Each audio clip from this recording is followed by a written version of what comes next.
Je suis entièrement d'accord avec ce que le professeur Maurice a proposé.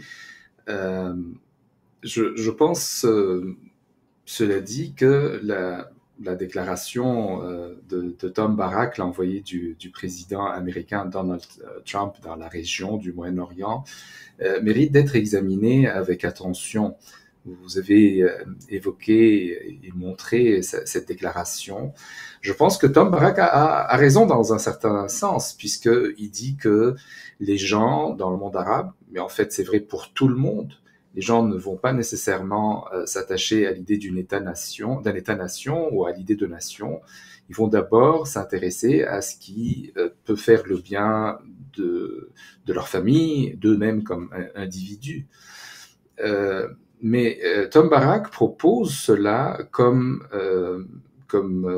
la raison pour laquelle on ne va pas vraiment traiter dans le centre impérial occidental, c'est-à-dire aux États-Unis, on ne va pas traiter avec le monde arabe en prenant au sérieux le fait qu'il y ait des nations et des États-nations.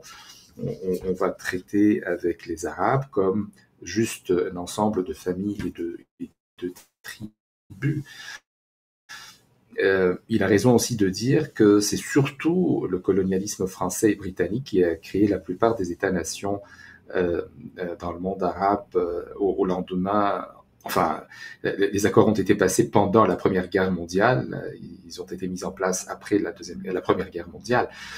Donc, il y a une certaine vérité dans l'idée que, je dirais partout dans le monde, l'intérêt primordial, c'est pour soi, pour la famille.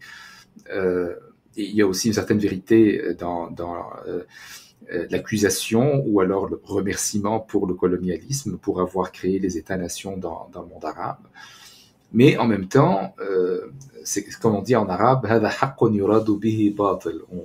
dit une vérité, mais en réalité l'intention est l'erreur ou la fausseté, puisque oui, il existe dans le monde arabe de jeunes États-nations, mais ces jeunes États-nations ne sont pas tous simplement des tigres de papier. L'exemple égyptien, évidemment, est très puissant.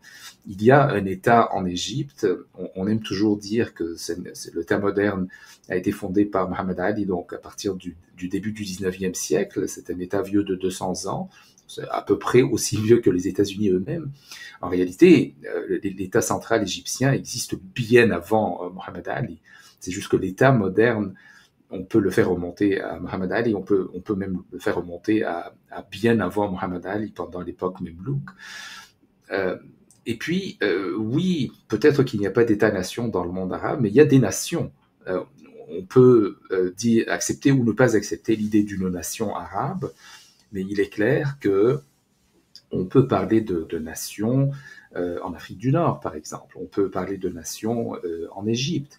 On peut parler de nations dans l'est de la Méditerranée. Hein. C'est pas tout le monde qui accepte cette idée de nation, mais elle est là. D'ailleurs, même l'un des exemples les plus forts de la nation, c'est la nation française.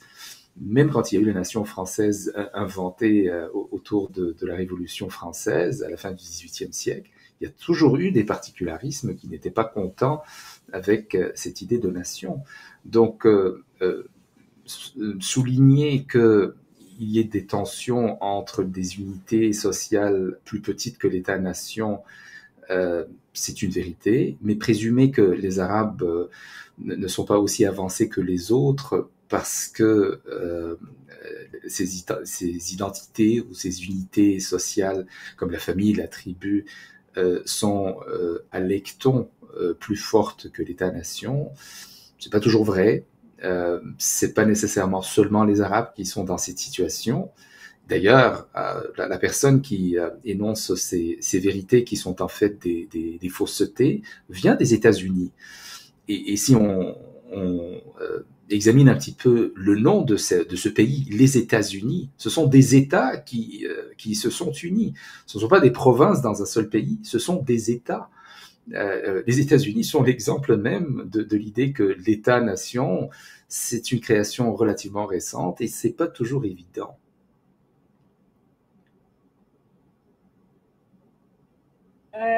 Alors,